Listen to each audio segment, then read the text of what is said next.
எல்லாருக்கும் வணக்கம். எல்லாம் நல்லா இருக்கீங்களாம்மா? ரெண்டு மூணு நாளாக வீடியோ போடலை, உடம்பு சரியில்லை. எனக்கு ரொம்ப உடம்புக்கு பிரச்சனை. எல்லாருக்கும் முக்கியமான பாயிண்ட் சொல்லணுன்னா, என்கிட்ட எல்லாருமே டாக் கொடுக்கணுன்னு தான் கேட்குறீங்கம்மா. உங்களுக்கு எவ்வளவு தான் நானும் அன்பால் சொல்லிட்டேன் அம்மா, நானும் தனிப்பட்ட முறையில் ஃபோன்லேயும் நான் சொல்லிட்டேன். எல்லாருமே என்னட்டு தான் கொடுக்கணுன்ட்டு கொடுக்கல. நான் வாங்கலை, நீங்கள் கொடுக்கறத நான் வாங்கலைங்கிறதுனால என்னை கமாண்டில் தவறாக பேசுறது ரொம்ப தப்பான விஷயம். இதில் என்னன்னா 2 வருஷமாக நம்ம வீடியோ கண்டினியூஸாக பார்க்குறவங்க ஒருத்தவங்க அவங்க இன்றைக்கி கமெண்ட் பண்ணுறாங்க, நம்ம ஃப்ராடுன்னு பண்ணுறாங்க.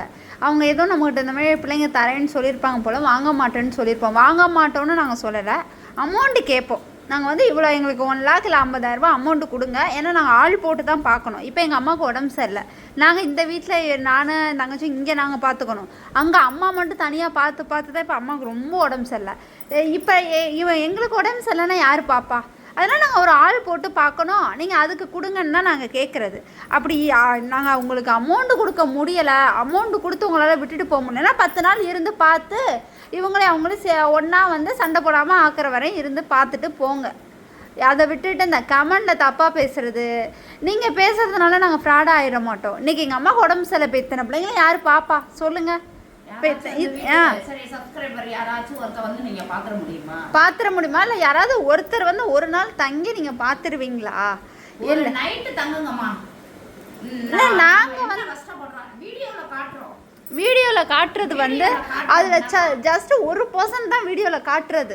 100%ல 1% தான் வீடியோல காட்டுறது. மிச்சம் 99% இங்கே என்ன நடக்கும், எவ்வளோ ப்ராப்ளம், எவ்வளோ வேலை இருக்கும், எப்படி சாப்பாடு வைக்கிறது எவ்வளோ கஷ்டம், சாப்பாடு ஆக்கிறது எவ்வளோ கஷ்டம், அதை ஆற வைக்கிறது, கரண்ட் இல்லாமல் அந்த வீட்டில் அவ்வளோ கஷ்டம். இப்போ வரையும் கரண்ட் இல்லை அந்த வீட்டில். ஏன் அடுத்தவங்களுடைய கஷ்டத்தை ஒரு டாக் வச்சு உங்களால பராமரிக்க முடியலன்னு தானே நீங்க? இப்போ எங்கள் அம்மாவுக்கு உடம்பு சரியில்லை, நாங்கள் யாருக்கிட்டையும் எங்கள் பிள்ளைங்கள பார்த்துக்கோங்க நாங்கள் யார்கிட்டையும் கேட்கலையே. எனக்கு முடியல, இப்போ ட்ரிப்ஸ் ஏற்ற சொல்லியிருக்காங்க, ட்ரிப்ஸ் ஏற்றினாதான் உங்களுக்கு தெம்புன்னு சொல்லியிருக்காங்க. நாங்கள் அது கூட முடியாமல் நாங்கள் உட்காந்துருக்கோம். எப்படி தெரியுமா 2 நாளா எப்படி தெரியுமா ஆயிடுச்சு எனக்கு. ட்ரிப்ஸ் ஏற்றி ஆகணும், லோ ப்ரெஷரு, லோ சுகர் ஆகவும் உடம்புல எதுவுமே சத்தே இல்லாமல் போச்சு. சாப்பாடு இல்லாமல் ஒரு வேளை சாப்பாடை கூட இல்லைங்க. உண்மையாக சொல்லணும், ஒரு வேளை சாப்பாடு கூட இப்போதைக்கு இல்லை. 2 நாளைக்கு ஒரு டைம் தான் இப்போ சாப்பாடே சாப்பிட்றோம். அப்படி இருக்கும் போது அப்போ எங்கள் ஹெல்த் கண்டிஷனும் பார்க்கணுமா இல்லையா? கொஞ்சம் கூட நீங்கள் மனசாட்சி இல்லாமல் கொடுக்கணும்னு சொல்கிற நீங்கள் 10 நாள் இருந்து கொடுத்து பார்த்துட்டு போங்க. ஆமாம், காசு கூட எங்களுக்கு வேணாம், நீங்கள் எதுவுமே பண்ண வேணாம். 10 நாள் எங்கள் கூடயே இருந்தால் அந்த பிள்ளைங்க கூடயே இருந்து நீங்கள் பார்த்துட்டு போகணும். என்னம்மா ரோட்ல எத்தனையோ அனாதை கிடக்கு, எத்தனையோ தாய் இல்லாம கிடக்கு, எத்தனையோ சாப்பாடு இல்லாம கிடக்கு, எத்தனையோ உணவு இல்லாம கிடக்கு, எத்தனையோ தூங்க அப்படியே தண்ணிக்குள்ள கிடக்கு. அதுல தூக்கிட்டு பராமரிங்கம்மான்னு ஏதாச்சும் சொல்றீங்களா உங்க வாயினால? என்னட்ட இருக்கிறத வாங்கிக்கோங்க அப்படின்னு தான் உங்க மனசாட்சி சொல்லுத ஒழிஞ்சு அவங்களெல்லாம் பாருங்கம்மா அப்படின்னு நீங்க சொல்லவே மாட்டேங்கிறீங்க. என்கிட்ட இருக்கிறத பாரு, என்னால முடியல. ஒரு பிள்ளைய வச்சு உங்களால பார்க்க முடியல, இத்தனை பிள்ளைங்க நாங்க பார்க்கணும். அப்ப எங்களையும் யோசிக்கணுமா இல்லையா? எங்க உயிரெல்லாம் முக்கியம். நாங்க போயிட்டா இவங்களை யாரு பாக்குறது? ஒரு நிமிஷம் அதை யோசிச்சு பாருங்க. அப்படியே மைண்டே என்னையே சாகடிக்கிறீங்கம்மா. அதுலயே எங்க அம்மாக்கு உடம்பு சரியில்லாம போயிடுச்சு. அளவுக்கு நீங்க பேசுறீங்க. முக்காவாசி போன் நான் குடுக்குறேன்னு அதை கேட்டு எங்க அம்மாக்கு உடம்பு சரியில்லாம போயிடுச்சு. சரியாம எனர்ஜி போய் பேச முடியாம என்னால ரொம்ப இதாயிட்டு, எனக்கு எல்லாமே கூடிருச்சு. உங்கள்ட்ட நீங்க குடுக்கறத வாங்கலைன்னா நாங்க கெட்டவங்கள ஆயிடுவோம், வாங்கினா நல்லவங்க. அப்படி ஒன்றும் நல்லவங்களா இருக்க அவசியம் இல்லைங்க எங்களுக்கு. கடவுள் ஒருத்தனுக்கு தெரியும் நான் நல்லவளா கெட்டவளான்னு, தெரியுங்களா? எங்களுக்கு யாரு உதவியுமே இல்லை. வேலை பார்க்க வரவங்களா மாசம் 30,000 ரூபாய் கேட்குறாங்க. இருந்தால் தான் வேலை பார்ப்பேன்னு இந்த பிள்ளைங்களுக்கு நாங்கள் ஆள் போட்டும் பார்க்கணும். மாதம் 30,000 ரூபாய் எங்கே போய் நிற்கும் சொல்லுங்க?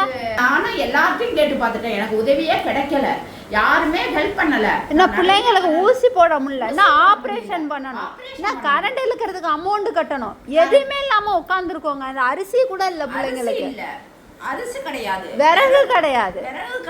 எவ்வளவு பிரச்சனையில இருக்கிறோம். இங்கதான் என்னால முடிஞ்சதை நான் செய்யறேன். 150 பிள்ளைங்களை வளர்க்குறேன். எனக்கு என்ன செய்யணும்? எனக்கு ஐயா மோடி ஐயா அவர்களுக்கு ரொம்ப ரொம்ப தாழ்மையுடன் கேட்டுக்கொள்கிறேன். பிரதமர் ஐயா அவர்களே, நீங்கள் வந்து இந்த வீடியோவை யார் பார்த்தாலும், டெல்லியில் உள்ளவங்க யார் பார்த்தாலும் மோடி ஐயா அவர்களுக்கு கொஞ்சம் டிரான்ஸ்லேஷன் பண்ணி என்னுடைய தமிழில் அவங்களுக்கு அவங்க ஹிந்தியில் அவங்களுக்கு உரையாடி எங்கள் சேனலை கொஞ்சம் அவங்கள்ட்ட அறிமுகப்படுத்தி வைங்க. எனக்கு உதவி அவசியம் வேணும். நான் இன்னும் நிறைய டாக்டரை பார்க்கணும். ரோட்டில் நிற்கிற பிள்ளைங்களுக்கு ஆப்ரேஷன் பண்ணணும். என்னால் முடிஞ்சதை நான் செஞ்சுக்கிட்டு இருப்பேன். எனக்கு காசு மட்டும் இருந்துச்சுன்னா நான் என்னால் முடிஞ்சதை இந்த பிள்ளைங்களுக்கு அடுத்தடுத்து நான் செஞ்சிருவேன். இந்த பிள்ளைங்களை கொடுக்குறவங்கன்னு சொல்கிறவங்கள்ட்ட நாங்கள் அமௌண்ட் கேட்போம். கேட்டால் இது வரைக்கும் அந்த அமௌண்ட் கொடுத்து யாருமே கொடுத்தது கிடையாது. இவங்க எல்லாமே ரோட்டில் இருந்து நாங்கள் என் கண்ணு பட 50,000 கேட்டிருக்கேன், 1 லட்சம் கேட்டிருக்கேன். ஏமா வளர்த்தீங்க? வளர்த்ததை கொண்டு வந்து கொடுக்கணும்னா 50,000 கொடுங்க, 1 லட்சம் கொடுங்க. அது கேட்டோம்னா நான் ரோட்லேயே விட்டு போயிடுறேன்ட்டு போறீங்க. நீங்கள் ரோட்டில் விடுங்க, எங்கடாலும் விடுங்க. நீங்கள் வந்து என்னட்டா கொடுத்துட்டு நீங்கள் போய் நல்லா இருப்பீங்க. கிட்டத்தட்ட எங்களுக்கு அந்த மாதிரி கேட்டது 50,000 பேருக்கு மேலே எங்கள்கிட்ட கேட்டுட்டாங்க. அப்படி பார்த்தா எங்கள் வீட்டில் 50,000 பிள்ளைங்க இருந்திருக்கணும், வாங்கின பிள்ளைங்க. அவ்வளோ பேர் கேட்டிருக்கிறீங்க. அவ்வளோ பேர் கேட்டதை நாங்கள் தூக்கியிருந்தா இன்னைக்கு என்ன ஆகும் சொல்லுங்கள்? நாங்கள் என்ன ஆகுறது? நாங்களும் மனுஷங்க. சாப்பிட கூட டைம் இல்லம்மா, குளிக்க டைம் இல்ல. இப்போ நாங்கள் சொல்கிறோம், எல்லாமே கடவுளுக்கு சமயம். இப்போ நாங்கள் சொல்கிறோம், இந்த பிள்ளைங்களை கொடுக்கணும்னு நினைக்கிறவங்க எங்களுக்கு நீங்கள் அமௌண்ட்டு கூட கொடுக்க வேணாம். 10 நாள் இந்த பிள்ளைங்க கூட இருந்து நைட்டு பகல் எல்லாமே 10 நாளுக்கு ஃபுல் அண்ட் ஃபுல் எங்கள் வீட்டிலே இருந்து பார்த்து விட்டுட்டு போங்க. உள்ள மாதிரி வளர்க்குறேங்கிறீங்க, சாமி மாதிரி பார்க்குறேங்கிறீங்க, அப்புறம் என்னட்டா கொடுக்கணுங்கிறீங்க. அப்புறம் ரோட்டில் கிடக்கிறத எங்கே கொண்டு தள்ளுறது? ரோட்டில் இருக்கிறத அப்படியே அழிஞ்சு சாப்பிட்டுமா? உங்கள் சூழ்நிலையும் நான் பார்த்து தான் பேசுகிறேன். நீங்கள் உங்களுக்கு பார்த்துக்க முடியல. சின்ன குட்டியாக இருக்கும்போது உங்களுக்கு பார்த்துக்க முடிஞ்சிச்சு. இப்போ பெரிய டாக்கு ஆகவும் உங்களால் பார்த்துக்க முடியல. அதே பெரிய டாக்கு என்னால் இந்த வீட்டில் அனுமதி கிடையாது. ஏன்னா சின்ன குட்டியோட மட்டும்தான் இதை அக்செப்ட் பண்ணிக்கோங்க. இவங்க எல்லாம் சின்ன குட்டிகளா இருந்து வளர்ந்தவங்க தான். இவங்க எல்லாம் சின்ன குட்டிங்கன்னா திருநெல்வேலி பையன் எப்படி இருக்கான் பாருங்க. இவன் திருநெல்வேலி தான் குரு குடும்பம். அன்னைக்கு தஞ்சாவூர்லேருந்து கொண்டு வந்து ஒரு 4 குட்டி 5 பிள்ளைங்களா கொண்டு வந்து விட்டேன். அவங்க விட்டு போனாங்களா? விட்டு போனாங்க. அதெல்லாம் சின்ன குட்டியிலேருந்து வளர்த்தது தான். இங்கே எல்லாமே அவெல்லாம் திருநெல்வேலி, அவன் திருநெல்வேலியா, அவளும் சின்ன பிள்ளையிலேருந்து இங்கே தான் இருக்கிற. அவளையும் தூக்கிட்டு வந்தது தான். எல்லாம் மேக்சிமம் சின்ன குட்டியோட தான். சின்ன குட்டினாக்கா அப்போ எங்கள் வீட்டில் போட்டிருக்கு, என்ன நான் கொண்டாந்து தரேன் அப்படின்னு எல்லாரும் சொல்லாதீங்க. அந்தந்த ஊரில் அதுக்கு அதிகாரத்தை வாங்கி கொடுங்க. நீங்கள் தான் செய்யணும். அந்த ஒரு ஊருக்கு 10 பேர் இருக்கிறீங்கன்னா அந்த 10 பேர் சேர்ந்து அந்த ஜீவங்களை பராமரிக்க முன்வாங்க. இதே கவர்மெண்ட் கிட்ட நீங்கள் ஹெல்ப் கேளுங்க. உங்களுக்கு ஹெல்ப் நீங்கள் எங்கள்கிட்ட கேட்கறது பதிலாக கவர்மெண்ட்டை கேட்கலாம்ல. ஏன் கவர்மெண்ட்டை கேட்க மாட்டேறீங்க? கவர்மெண்ட் தான் பார்க்கணும் அப்படிலாம் இருக்குது. இது வந்து நாங்களாம் எடுத்து பண்ணிக்கிட்டு இருக்கோம். இது வரைக்கும் கவர்மெண்ட் ஹெல்ப் ஒன்றும் நம்ம கிடையாது. போட்டி போட்டேன்னாக்கா நான் பார்த்துருக்க முடியாது. கவர்மெண்டோட போய் நான் கவர்மெண்ட் தான் செய்யணும், கவர்மெண்ட் தான் பணம் கொடுக்கணும்னு நான் எதிர்பார்க்கல. நானா கிடைக்கிறத வச்சு இந்த பிள்ளைகளை பராமரிச்சுட்டு இருக்கேன். இல்லை எனக்கு வேற எதுவும் கிடையாது. நான் இதுகளுக்கு வீடு கட்டி இருக்கிறோம்னாக்கா நிறைய கடை, ஐயோ ஊரு கட்டு கடை எல்லாமே இருக்கு. 3 மாசம் வட்டி காசு கொடுக்காம இருக்கோம். நாங்க வட்டிக்கு வாங்கி வட்டி காசு கொடுக்க முடியாம இருக்கிறோம். எங்க சூழ்நிலையெல்லாம் சொன்னா கடவுள் கூட தெரியலையோ தெரியாது. அவ்வளோ கூடிய கஷ்டத்துல நாங்க இருக்கிறோம். வீடு கட்டி இருக்கிறோம் அப்படிங்கிற கடை தலைக்கு மேல எங்களுக்கு கடன் இருக்கு. அதனால நீங்க அதெல்லாம் வந்து இங்க வீடு இருக்கு, அதுகளுக்கு கட்டியிருக்கிறாங்களே நம்ம வந்து கொடுப்போங்கிறது வேண்டாம். அவங்களுக்கு கட்டியிருக்க இடம் கொடுக்கலாம். ஆனால் எங்களோட உழைப்புன்னு ஒன்று இருக்குல்லங்க, அவ்வளோ உழைப்பு இருக்குங்க. சாப்பிட இருக்கு நேரம் இருக்காது, குளிக்க நேரம் இருக்காது. இந்த இப்போ எங்கள் அம்மாவுக்கு உடம்பு சரியில்லை, நாங்கள் படுத்துட்டா எங்களை இந்த பிள்ளைங்களை பார்க்க ஆள் இல்லை. டிப்ஸ் போடணும். அது போய் போட்டாக்கா அதுக்கு எப்படி 2 மணி நேரம் டிப்ஸ் ஏறும். அந்த நேரத்தில் அந்த பிள்ளைங்களுக்கு நான் இருந்து ஆகணுங்கிறதுனால நான் வந்து அதை ஏற்றுக்கலை. சும்மாவே இருக்கிறேன். சாப்பிட்டுட்டு ஏதோ சாப்பிடுவோம் அப்படின்ட்டு. சாப்பாடு சாப்பிடவே முடியல என்னால். ஒமட்டுது, சாப்பாடு எடுக்க மாட்டேங்குது, ஒமட்டுது. எனக்கு என்னுடைய சூழ்நிலையை தெரிஞ்சுக்கங்க. நீங்கள் கொண்டு வந்து விட்டிங்கன்னா எங்களுக்கு உடம்பு சரியில்லைன்னா பார்க்க ஆள் இல்லை. அதனால நீங்கள் என்ன பண்ணுறீங்க, உன்னை பார்க்கறதுக்கு ஆள் போட்டு விட்டுட்டு போங்க. இல்லை 10 நாள் இருந்து விட்டுட்டு போங்க. ஏன்னா 1 மாசம் பார்க்கறதுக்கு தனியா நீங்க கொண்டாந்து விடுறீங்களா? அந்த இடத்துல ஒவ்வொரு செட்டு அது நீங்களே போட்டு கொடுங்க. எங்க கையில போட்டு கொடுத்துட்டு போங்க. எங்க கையில கூட நீங்க அமௌண்ட் கொடுக்க வேணாம். நீங்களே போட்டு கொடுத்துட்டு நீங்களே போங்க. நாங்க எதுக்கு கேட்குறோமோ அதை நாங்கள் உங்கள்ட்ட சொல்றோம், நீங்க அதை பண்ணி கொடுத்துட்டு போங்க. அதுக்கு ஒரு ரூம் மட்டும் கட்டி கொடுத்துட்டு போங்க. 10 நாள் நீங்க இருந்துட்டு போகணும். ஆமா, அப்பதான் அந்த கஷ்டம் தெரியும். ஈஸியா சொல்றீங்க. நேரம் நாங்க 50,000 பேர்ட்டு நாங்க நீங்க கொடுக்குற 10,000 ரூபாய்க்கு ஒரு 5,000 ரூபாய்க்கு நாங்க வாங்கியிருந்தா இன்னைக்கு எவ்வளவு பிள்ளைங்க திரும்ப இருப்பாங்க. இதெல்லாம் நாங்க தூக்குன பிள்ளைங்க. நாங்களா யாரோட உதவி இல்லாம நாங்களா மனசாட்சி நிம்மதியா இருக்கணுங்கிறதுனால தாங்க நாங்க இதை தூக்கி நாங்க பராமரிக்கிறோம். உங்களுக்காக நான் வாழவே. ஈஸியா ஃப்ராடுன்ட்டு போறீங்க, ஈஸியா ஏமாத்துறோன்ட்டு போறீங்க. ஒருத்தவங்க ஹெல்ப் பண்றோன்னு சொல்றாங்க. அவங்க கமெண்ட் கீழே போய் இதெல்லாம் பொய், இதெல்லாம் நம்பாதீங்கன்னு சொல்றீங்க. சரி, இதெல்லாம் பொய், ஓகே, நாங்க நடிக்கலாம், இந்த பிள்ளைங்க நடிக்கலாமா? அதை சொல்லுங்க, யோசிச்சு பாருங்க. நாங்க நடிக்கலாம், என்ன சரி, நாங்க என்னன்னாலும் நடிக்கலாம் தான். இப்போ விளாண்டுக்கிட்டு இருந்தா சுதந்திரமா எங்க கிட்ட படுத்துருக்குங்க. இதெல்லாம் நடிப்பா? இவ்வளோ சுதந்திரமா படுத்துருக்கெல்லாம் நடிப்பா? சொல்லுங்க.